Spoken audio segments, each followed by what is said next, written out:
where you're from. I do want to begin and I want to acknowledge that you are all joining us today from the lands of the Dakota and the Obuiji people who are the indigenous to these lands.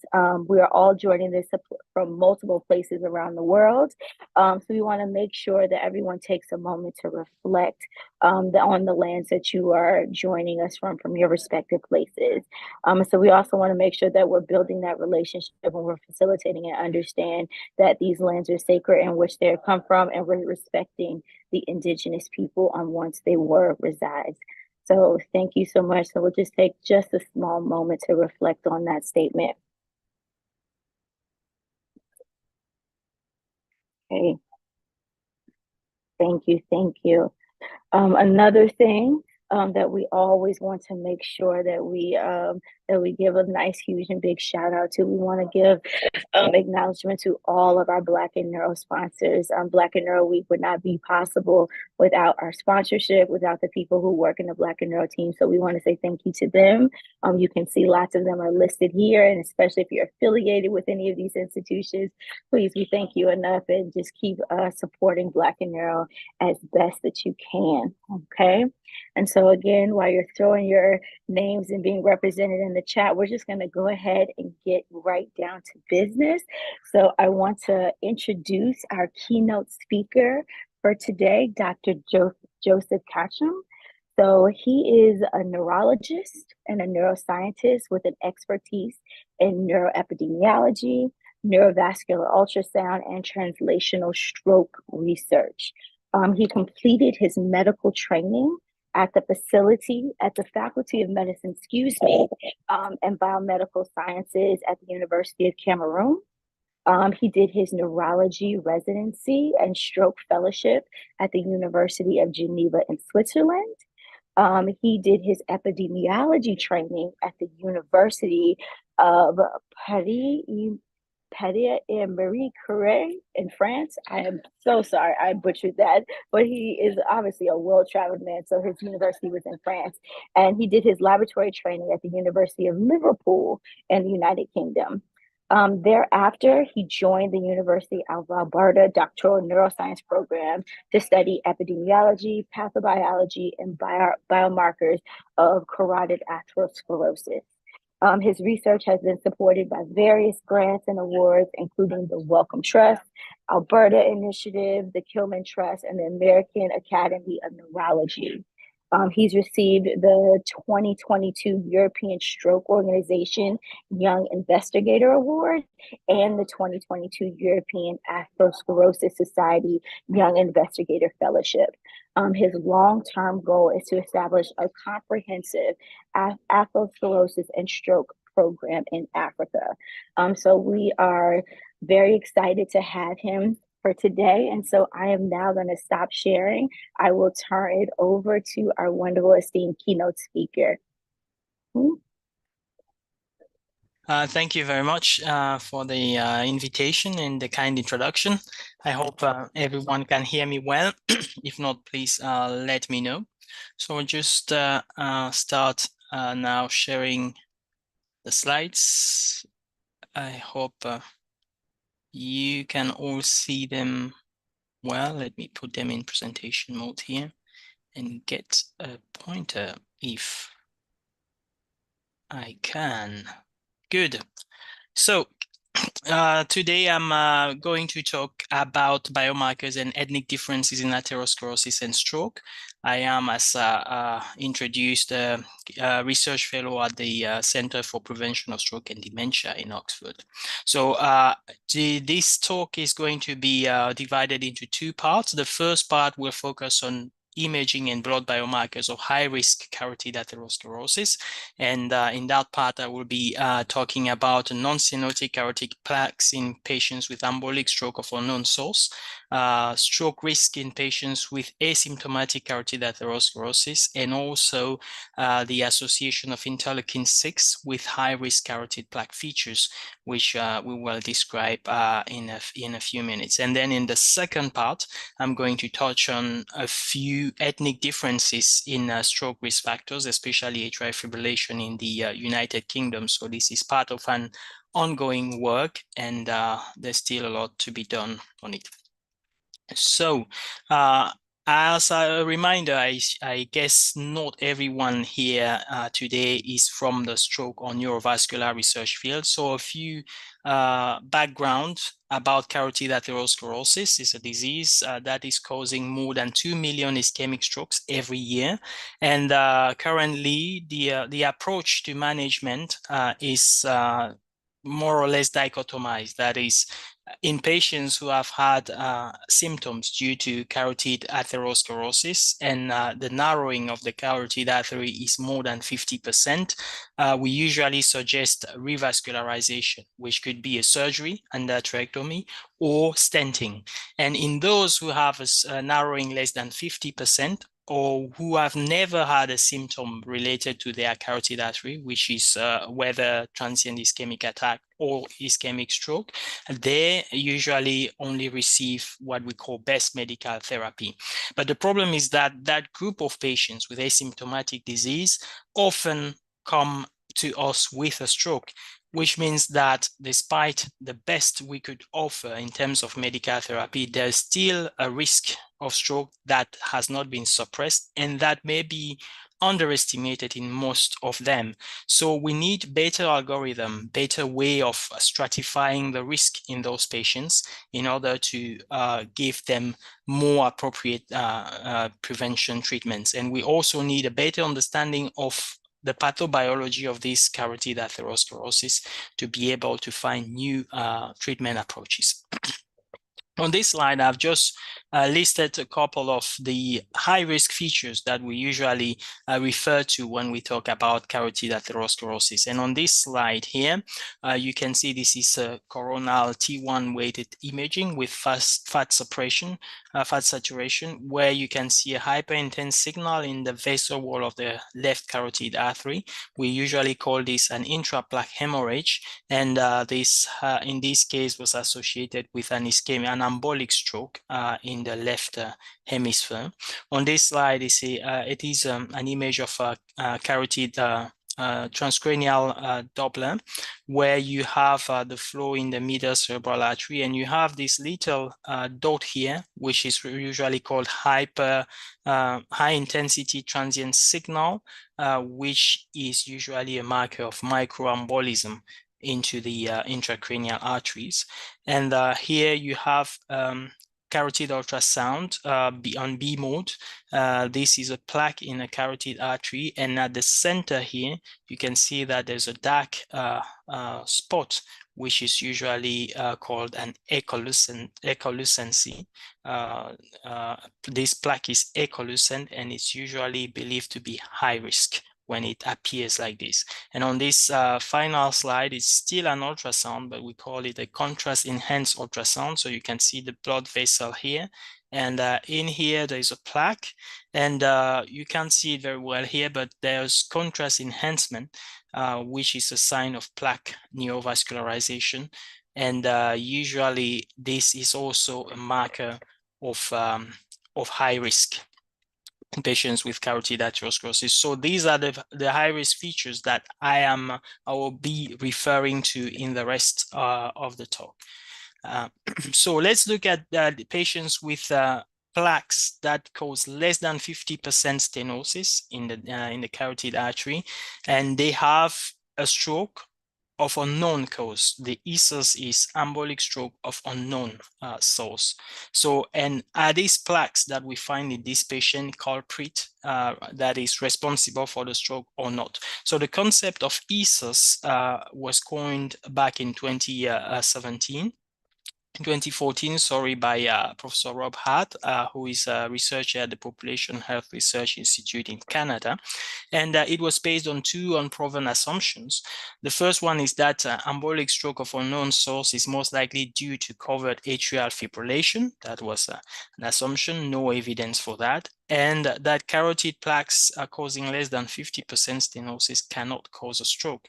But the evidence that we have now including some that we have generated, show that the first assumption is not true, because in the Navigate ESUS and Respect ESUS trials, anticoagulation was not able to prevent stroke in patients with embolic stroke of unknown source, meaning that it's less likely to be related to atrial fibrillation. And when you follow up patients with embolic stroke of unknown source over 36 months with insertable cardiac monitor, we don't have any better way of doing that now, of identifying atrial fibrillation. You only find atrial fibrillation in less than 30% of them. So it means that we need to have a closer look at these non-stenotic carotid plaques that are even more prevalent in patients with ESUS than atrial fibrillation. So to answer the question of whether these plaques are responsible for the stroke or not, we did a systematic review and meta-analysis of studies that have performed advanced neurovascular imaging in patients with ESUS, that is using MRI, carotid ultrasound, contrast-enhanced ultrasound, CT angiograms, and we found out that at least 1 in 3 of all these patients with ESUS have plaques with at least one of the high-risk features that we have talked about in the previous slide. So the high-risk features are listed here: intraplaque hemorrhage, plaque classified according to the American Heart Association classification, type 4 to 6, or plaque with a thickness more than 3 millimeters, or plaque with intraplaque hemorrhage. And we also found out that these high-risk features are more than 4 times more prevalent on the side of the stroke than on the contralateral side, which probably suggests that there is a relationship between these non-stenotic plaques with high-risk features and the stroke that just occurred. However, and if we look deeper at these features, we can also find out that some of these high-risk features could even be decisive in the process of reclassifying an embolic stroke of unknown source into a large vessel stroke, which would imply that we could prescribe some specific therapies, usually dual antiplatelet therapy, high-dose statin, and maybe some anti-inflammatory treatment that are currently being investigated. For example, if you take intraplaque hemorrhage, it is 10 times more prevalent on the side of the stroke than on the contralateral side. And fibrous cap rupture is almost 20 times more prevalent on the side of the stroke than on the contralateral side. So, however, despite this evidence, we remain aware that there's still an ongoing debate on how best to identify the culprit plaque, because some of these high-risk features are found in patients that have never had any symptom, and they are also usually found in the presence of other potential causes of stroke, like patent foramen ovale, intracranial stenosis, or even atrial fibrillation. So we summarized the elements of this debate in a review that was published in Frontiers in Neurology in 2021. And I think there are still studies investigating this matter up to now. And if we are able to establish the link within non-stenotic carotid plaque and stroke, the other question is, how do we best treat these patients?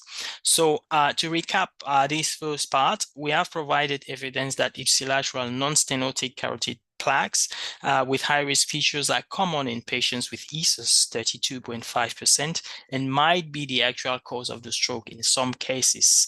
And we suggest that routine assessment of these non-stenotic carotid plaques beyond the grade of stenosis should be implemented, so that we can gather additional evidence to improve etiological classification of stroke, and also to optimize the secondary prevention strategies. And hopefully, with longitudinal biomarker studies, we would be able to better identify patients with ESUS that have a culprit plaque and propose better prevention strategies. So, moving now to patients with asymptomatic carotid atherosclerosis, these are patients that have never had a stroke, but have a carotid plaque. So again, here, there is a controversy. Usually, or currently, people say that if a patient has an asymptomatic carotid atherosclerosis, then their risk of having a stroke is usually less than 1%, meaning that they may be harmed by surgery if they were to have a revascularization, because the periprocedural risk, that is the risk of stroke associated with the surgery, or that could be attributed to the surgery or the revascularization process, is up to 3%. However, there's another group of researchers or clinicians that would rather say that not all carotid plaques are equal or identical, and some of them have features of high risk, meaning that patients with those features could benefit from revascularization, and they would need to be carefully selected. So this brings us to a question: how many patients with asymptomatic carotid sclerosis could potentially be at high risk and could benefit from these revascularization strategies? And could we estimate that risk? Because if the risk is maybe just 2%, it may not be worth an intervention. But if it is more than 3%, that is more than the periprocedural risk, then we may need to reconsider the statement that we should not operate on asymptomatic carotid stenosis. So this question could be broken down into two subsequent questions. First one: how often do we find these high-risk features if we perform routine multimodal imaging? Because another frequent question is, are we not wasting resources by performing advanced imaging in asymptomatic carotid stenosis when the high-risk features are rare? And the second question is the risk of ipsilateral ischemic cerebrovascular events, that is stroke, TIA, amaurosis fugax, high enough in these patients to justify this routine multimodal imaging and revascularization? So we addressed these two questions again in the systematic review and meta-analysis that was published in JAMA Neurology back in 2020. So I'm going to give you an overview of the results that we found. So in this study, we included 64 studies from more than 2,000 records that we retrieved in the literature search. We assessed these records, these studies, extracted more than 75 variables from each study, and performed meta-analysis with random effects models. So what we found is that at least 1 in every 4 patients with asymptomatic carotid stenosis would have a high-risk feature. That means would potentially be at high risk of stroke. And so this is the overall prevalence when combining all high-risk features, but the prevalence could be even higher for some of the high-risk features. For example, neovascularization that is usually identified with contrast-enhanced ultrasound. While for some features like intraplaque hemorrhage, which is very popular for those who study carotid atherosclerosis, they would know how many papers have been published recently on this intraplaque hemorrhage, and the prevalence is only a bit less than 1 in 5. So in the meta-analysis, we did find that if you take all these patients with asymptomatic carotid atherosclerosis, the risk of stroke during follow-up is 3.2 per 100 person years. This is overall, including patients who do not have the high-risk features, and this is already greater than the 3%, which is the periprocedural risk of stroke. And then if you restrict the analysis to those patients who have high-risk features, then the incidence of ipsilateral cerebrovascular events goes up to 4.3 per 100 person years. So it means that the high-risk features are really associated with a high incidence of ipsilateral ischemic cerebrovascular events, and this does not matter if the stenosis is moderate, and severe, or severe. That means there is something more than just a grade of stenosis when trying to estimate the risk of stroke in a patient with carotid atherosclerosis. And we also found out that the presence of these high-risk features multiply the risk of stroke during follow-up by 3. That is, patients with these high-risk features are 3 times more likely to have a stroke during follow-up than those who do not have a high-risk feature. And if we consider some of these high-risk features specifically, then the odds ratio is almost 10. So the risk is multiplied by 10 in those who have impaired cerebrovascular reserve or microembolic signals on the transcranial Doppler.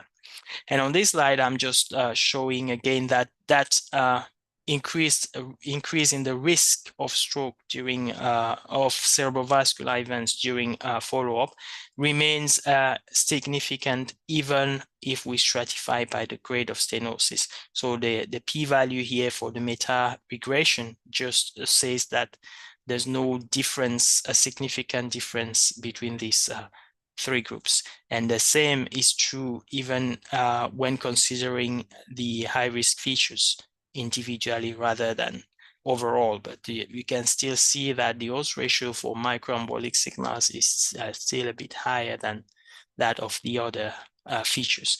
And on this slide, I'm just showing that when dichotomizing or grouping studies according to the proportion of patients who had diabetes mellitus, for example, or the proportion of patients who were smoking, then the association between high-risk features and the increased risk of stroke is still present and significant. And this usually is to provide an answer to those who say if we control all the risk factors, that is, if you control hypertension, diabetes, you remove smoking, you may be able to suppress the risk associated to carotid atherosclerosis. And we can see here that it is not true, because if in studies where diabetes was almost not present, like 20% prevalence of diabetes is very low in people with carotid atherosclerosis here, you still have an increased risk related to high-risk features. And in this subgroup analysis, I also show that in studies that had patients with at least 88% of the patients on dual antiplatelet therapy, the risk of stroke associated with the presence of a high-risk feature was still significantly higher. So current best medical therapy, as we say, is not or does not seem to be able to suppress the risk of stroke associated with these high-risk features. So to recap here, I've shown some evidence that high-risk plaques are common, 26.5% in patients with asymptomatic carotid stenosis. So it is worth imaging them systematically, not just saying the stenosis is 50, 65, 80%, but also trying to find out whether they have microembolic signals, whether they have intraplaque hemorrhage, plaque ulceration, neovascularization, actively looking for these high-risk features. And we also need revascularization trials that use multimodal neurovascular imaging to assess the risk of stroke in these patients. And currently, there's no trial doing that. The CREST-2 trial is not using multimodal imaging. It's only the randomization is based on the grade of stenosis and not on any other feature of the plaque or the stenosis. So moving on now to interleukin-6 and its relationship with these high-risk features. A bit of a background again. All the risk factors of carotid atherosclerosis, whether we talk about high level of LDL cholesterol, systemic inflammation, turbulent flow, oxidative stress, have an effect on the NLRP3 inflammasome. Activate this NLRP3 inflammasome, which results in increased production of IL-1 then IL-6. And this IL-6 has an effect on the proliferation of smooth muscle cells in the vessel wall, increased endothelial dysfunction and vascular inflammation. And it also results in the production of these prothrombotic substances, PI1 fibrinogen. So the result is increased incidence of cerebrovascular events or cardiovascular events, because the coronary artery coronary circulation is also involved. And there have been a number of trials investigating anti-inflammatory drugs as a way of decreasing the risk of cerebrovascular events in patients with either coronary artery disease or cerebrovascular diseases. And when we look at these trials in general, we see that the results were positive for most of them. That is, anti-inflammatory drugs help to reduce the risk of cerebrovascular events or cerebrovascular adverse events. But when looking specifically at stroke prevention, most of the trials were neutral, meaning that probably the stroke cases that were included in these trials were not related to atherosclerosis. They maybe were related to atrial fibrillation, to small vessel disease, or other mechanisms.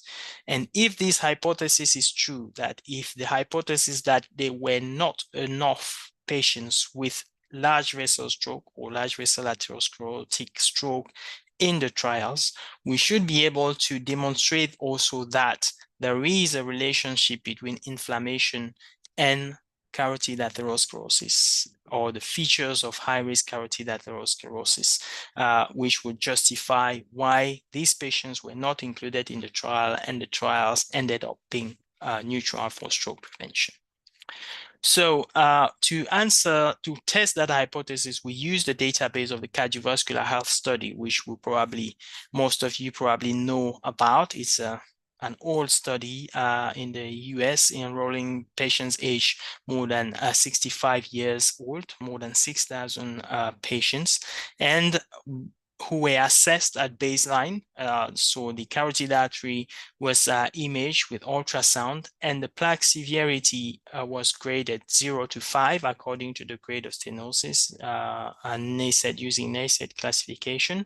And then the plaque vulnerability was assessed as the presence of mildly irregular, ulcerated, or echolucent plaque. I've described echolucency a few slides ago. And then the patients were reassessed at 5 years, at 7 years, 11 years. But in this analysis, we only focus on the 5-year assessment, and the plaque severity was measured again. And plaque progression was defined as an increase by 1 point on the plaque severity score that you can see here. And to study the relationship between interleukin-6 and plaque severity, we used linear regression.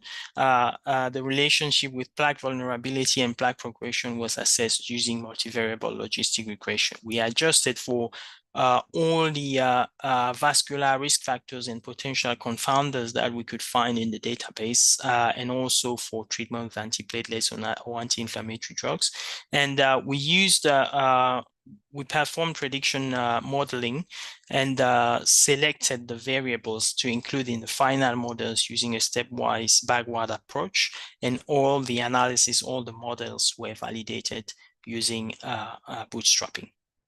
So these are the general characteristics of these patients, and you can see the number of patients that we finally included, because some of these patients didn't have all the parameters of plaque assessment at baseline and during follow-up, and some of them didn't have interleukin-6. So these are patients with complete data, and they were slightly younger than the patients who were not included in the analysis.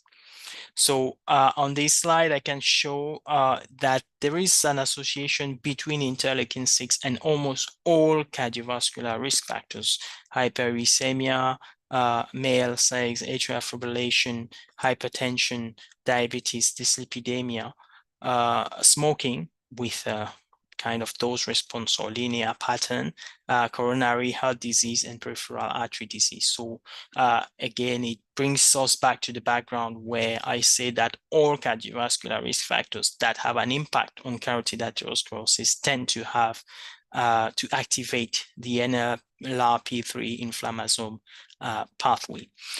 So on this slide, I'm showing the results of the analysis of relationship between plasma IL-6 and plaque severity. And we can see there was an independent linear association between the two after adjusting for all this. So this beta 1 is the provides you with the coefficient, and beta 2 in the is the standardized coefficient. So here per 1 standard deviation increase of log IL-6, while this is just a linear, simple linear fitting. And we can see here that hypertension, dyslipidemia, and smoking were also having where the factors that had the greater contribution to plaque severity, which is not something new, but it's good to have confirmed that here, even when taking into account the value of IL-6. Then on this slide, I'm just showing that while on the previous slide, I was describing the prediction of plaque severity, which is the grade of stenosis from 0 to 5, according to the scale I showed. Prediction of that grade of stenosis according to level of IL-6. I'm showing here that the reverse is also possible. That is, if you get the carotid stenosis score, the grade of stenosis, you can also use this formula to predict the level of IL-6, and it works pretty well. And also, even if the grade of stenosis is put into categories rather than a linear, continuous linear score, you still see the linear association pattern. And on this slide, I also show that we demonstrated an independent association between plasma IL-6 levels and plaque vulnerability. So this OR1 is the non-standardized odds ratio. This is the standardized odds ratio, and this is what we call the optimism adjusted odds ratio. That is, there's a way of applying a penalization factor to ensure that the model will also perform well if we apply it on a separate population that is not the population in which the model was initially derived. And you can see that even after applying that penalization, we still have a significant significant association between IL-6 and plaque vulnerability, which as a reminder, was defined according to the presence of high-risk features, ulceration, and echolucency or irregularity of the plaque. And you can see here that the contribution, if we take the standardized odds ratio, there's a 12% increase in the probability of plaque vulnerability per standard deviation increase in log IL-6. And this 12% increase is almost similar to that of dyslipidemia, which means that inflammation is an important contributor to the pathobiology of carotid atherosclerosis or atherosclerosis in general. But surprisingly, currently there's no, or only recently, we had an approval of anti-inflammatory drug, notably colchicine, for the prevention of atherosclerotic cardiovascular events. So on this slide, I'm just quickly showing the calibration plot for the model on the previous slide. So I'm going to explain what it shows exactly. So this gives an idea of the concordance between the expected and the observed probability of plaque vulnerability. So the dotted line here is the line of perfect agreement between expected and observed probability. And the green lines here provide the average probability of plaque vulnerability in deciles of the population. So all the population is represented here. All the 4,000 individuals are represented here. And the blue line is the calibration plot. And this calibration plot almost perfectly overlaps the line of perfect agreement. And when I show you here, the CITL is the offset, is more or less the distance that you have between the line of perfect agreement and this blue line. And when the CITL is close to 0, and the slope of the calibration plot is close to 1, which is normally the slope of the line of perfect agreement, you can say that you have a good prediction model. And even after applying the optimism adjustment to this calibration criteria, we still have very good values, CITI close to 0, slope close to 1, which means that the model is very well calibrated for predicting plaque vulnerability using IL-6. And on this plot, I show something called an E-value.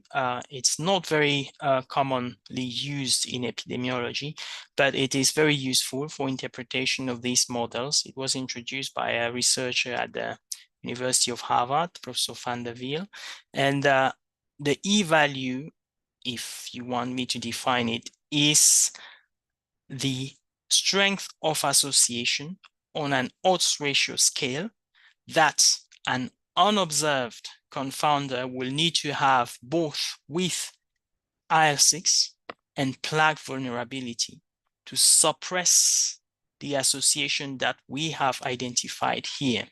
Meaning that if someone say that this association is not true because there is a confounder that we haven't observed, we would need that confounder to have an odds ratio of at least 1.7 to be able to suppress this association. That is to bring this p-value above 0.05.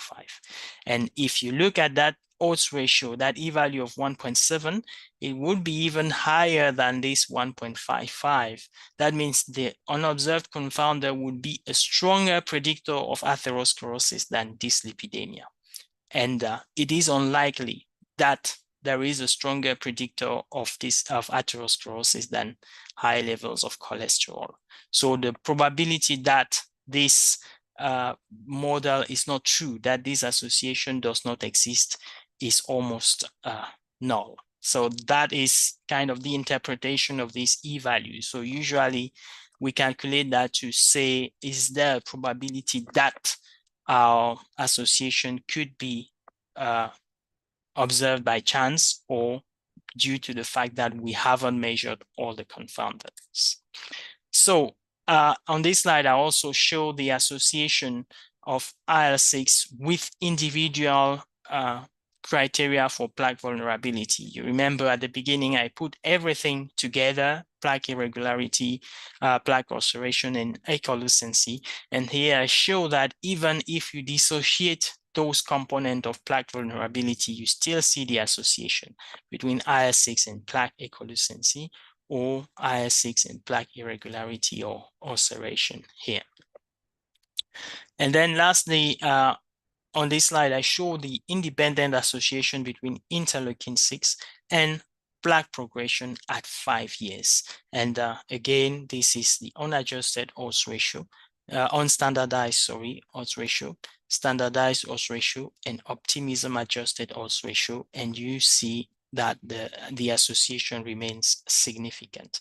Again, I show the calibration plot here, which is almost perfect with this an offset close to 0, a slope close to 1, an e-value that is 2.24, meaning that to suppress this association, the unobserved confounder will need to have an odds ratio of 2.24, 2.24, which is close to that of dyslipidemia. So the existence of that unobserved confounder seems unlikely.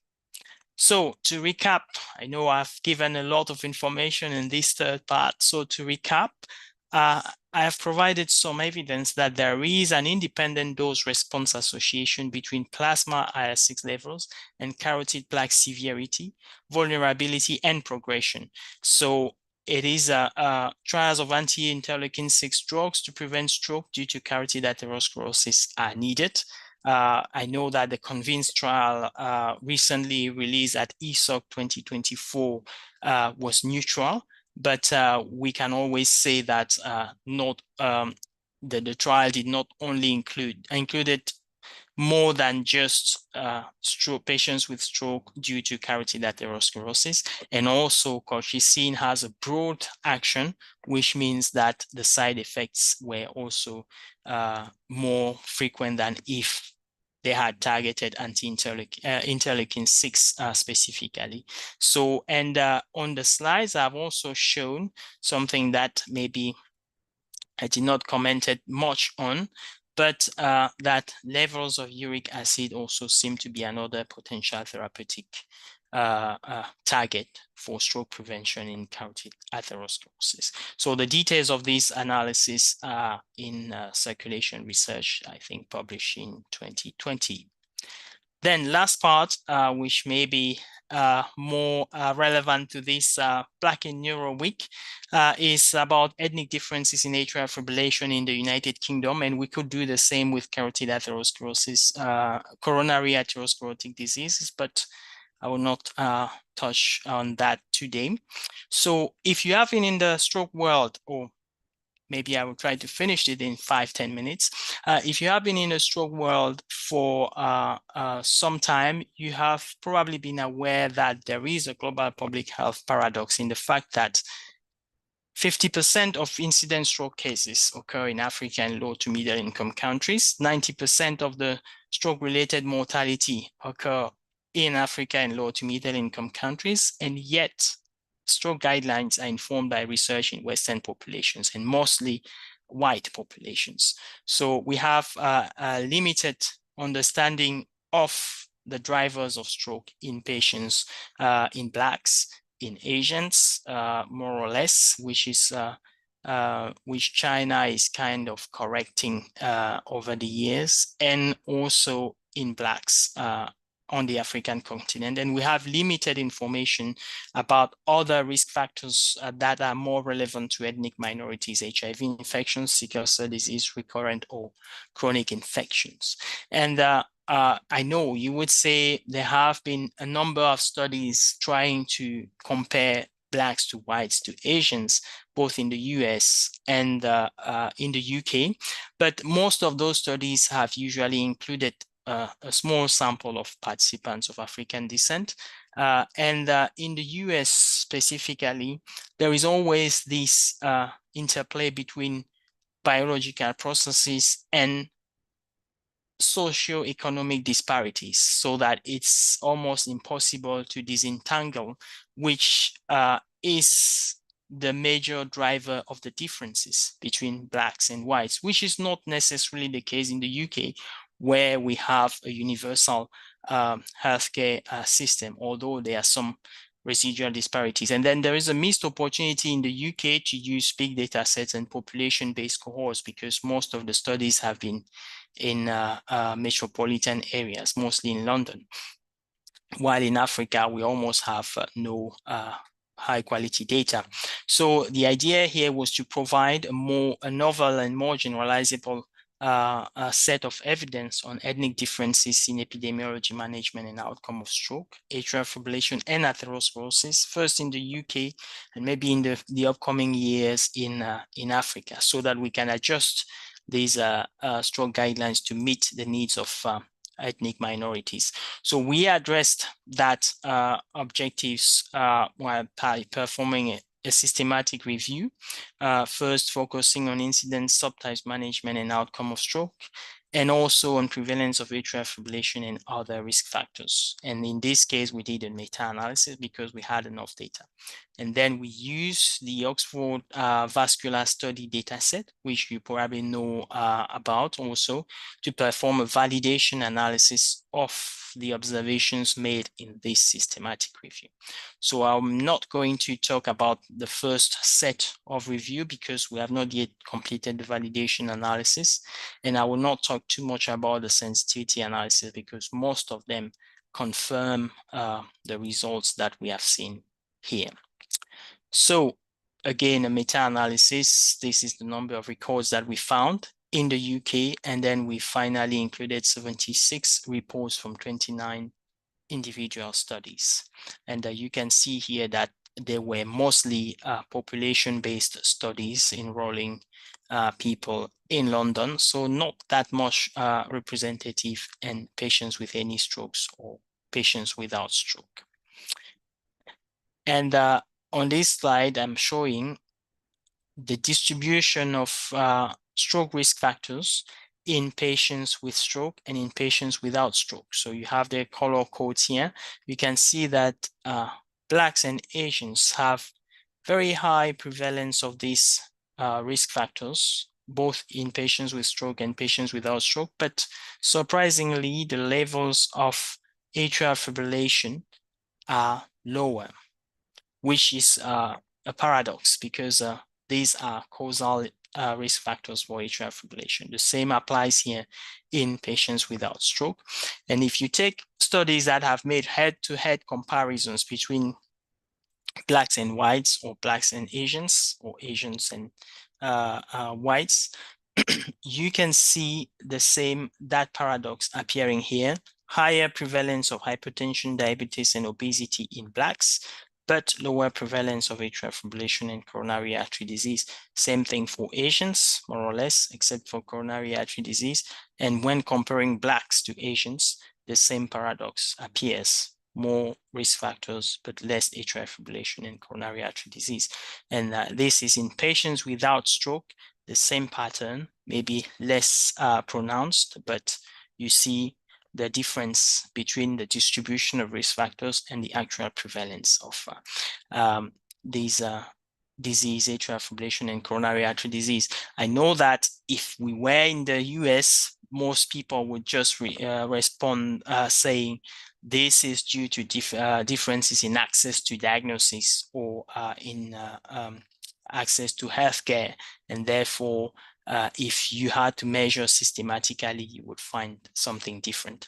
So what we did in the OxVasc population, which you can see Asians and Blacks are 10 years younger at the time of stroke onset, and they also have more diabetes and but less atrial fibrillation and coronary artery disease. So we can see that in this OR1 is the unadjusted odds ratio in the OxVasc population. This is adjusted for age and sex, and this is adjusted for all cardiovascular risk factors. And you can still see that the difference between Blacks and whites persists, at least for diabetes and for atrial fibrillation here. And same thing when comparing Asians to whites or Blacks to Asians. But here we don't have the power to really comment. You have seen the numbers, they are very, very small. And then this is the subset of patients in whom we did do an R test, that is systematically doing an R test independent of the race during follow-up to identify atrial fibrillation. So that disparity in access to diagnosis is not only, I think, is less likely to be present because not only we have universal healthcare, but again, we also did systematic screening, and still we see this difference in the prevalence of atrial fibrillation between whites, Asians, and Blacks. And these are all unadjusted analysis where you can see that atrial fibrillation is almost 4 times more prevalence in whites versus non-whites. Here we combine Blacks and Asians and others because we didn't have enough power. And if you restrict the analysis to patients with stroke, that is, you exclude mimics, you see that the difference is, the ratio is almost 1 to 10. So this is the last slide of this part before the conclusion. So this brings me to this concept of atrial fibrillation paradox, which some of you might be aware of. And it's mostly to say that it's a multifaceted or multi-layered paradox to say that Blacks and Asians have lower prevalence of AF, despite having a higher prevalence of causally associated risk factors, hypertension, diabetes, obesity. And in layer 2, I see that Blacks have lower prevalence of atrial fibrillation, despite having a higher prevalence of AF promoting single nucleotide polymorphisms, and the higher prevalence of pathogenic and likely pathogenic variants of genes promoting early onset atrial fibrillation. So the hypothesis that we are currently looking at is that Blacks probably have protective factors that are yet to be discovered. And those understanding why the impact of these risk factors is not the same in Blacks could help find new ways of preventing atrial fibrillation that could benefit both Blacks and whites who are more likely to develop this atrial fibrillation. And the last layer is that Blacks have lower AF prevalence than Asians, which is also something that we don't really understand. There's just this interesting finding here that Blacks have a higher prevalence of AF protective single nucleotide polymorphism, but this is only one of maybe many possibilities. So we have confirmed this atrial fibrillation paradox in the UK. It was first described in the US, and we probably need more studies both in the US and also in the UK and also in Africa and Asia. So we are going to do that over the next 5 years in a Wellcome funded project. Maybe I will have to talk about it later. So this is the end. You have the one slide conclusion in case you have not got everything. Sorry for the very long presentation. Thank you again. Oh, goodness. Thank you so much. That was such a robust talk. We appreciate all the information and hard Thank work you. that you presented here today. So yeah, Thank you. we are just a little bit short on time, but we still want to make sure that anybody has any questions or anything that they really kind of want to kind of address to the speaker, please throw it in the chat. There was one, it was more of a very general question. I apologize. I think I've lost it now. I think it was more so related to just like potentially maybe some of the struggles and how do you actually kind of begin to work with diverse patients who potentially are suffering from stroke. I'm sorry, I read the question and that's going off of my memory. So maybe just like how did you get into the work a little bit more and how is it working with that particular patient group? Yeah, oh, thank you. If the person who asked the question Yeah. wants to clarify, then they can also do.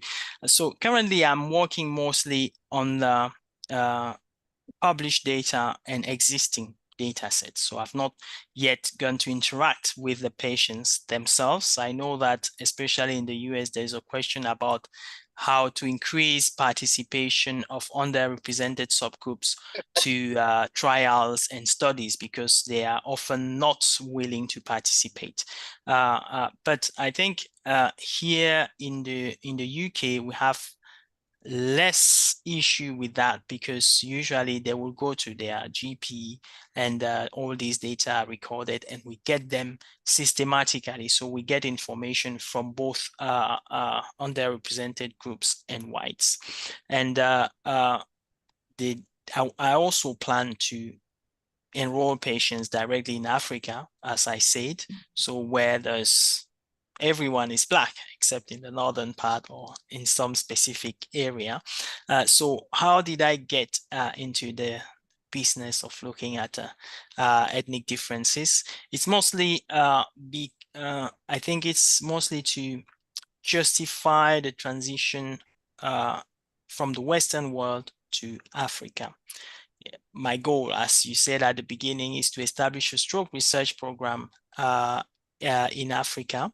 But to get funders to understand why it is important to study stroke in Africa when it has already been studied in Europe and in the US and in Canada, you need to convince them that stroke in whites is not the same as stroke in Blacks or stroke in Right. Asians.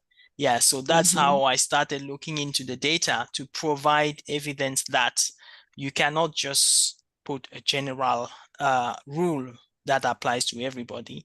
And also to Right. tell them that because we have more and more migrations, tomorrow the population of the UK would be more diverse than it is now.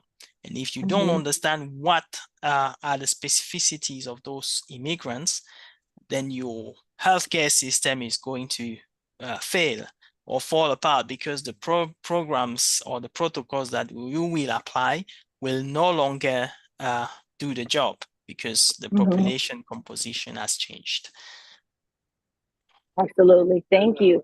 I think we have time for one more question.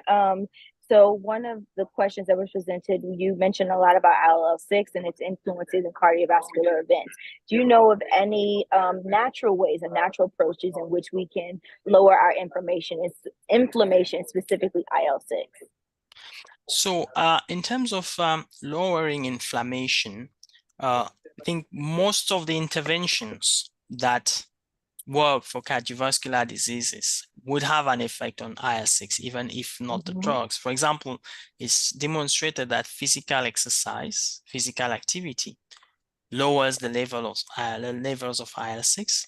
It is demonstrated that the low-fat diet or balanced diet, reducing exposure to pollution, eating more fruits and vegetables, all that will decrease the level of systemic inflammation. So those are simple things that people could do. And for those who already have the cardiovascular risk factors, maybe hypertension, diabetes, a better control of high blood pressure, better control of diabetes that is being compliant to the medication, quitting smoking will also help decrease interleukin-6. So before we even get to the drugs, we can do cheap or things that are not expensive to decrease the levels of systemic inflammation. Right. Perfect. Okay. Thank you so much. There were a lot of questions in the Q&A. We had some other questions in the chat that we unfortunately are not going to be able to get to. I would be hoping that if I maybe send some of them to you, you'd be able to respond and maybe we I could would send it be out more to the than happy, delegation. to provide Perfect. answers, by email or Perfect. messages. Yeah. So there were just your personal journey, and then also about how do you kind of apply your skills to being, in African settings. So we want to make sure that those questions get answered, but we also want to respect everyone's time as well too. So once again, thank you so much for taking the opportunity to be our keynote speaker this week. I am inspired. I learned a lot as well too, and thank you to everyone who attended today. Black and Neuro Week is just getting going. We have a week full of events. So I'll just kind of highlight Wednesday's event. If you're interested in learning about Python and coding, please be on the lookout for that and follow all of our social medias. And again, thank you to our sponsors. Thank you, Dr. Joseph, for your time and attention, all the hard work you're doing. So enjoy, everyone. Have a lovely, lovely evening or day. Yes, wherever time zone you're in. Thank you. Thank you for having me. And then thank you for organizing this. Happy Black in Neuro Week to everyone. Thank you so much. Thank you, everyone.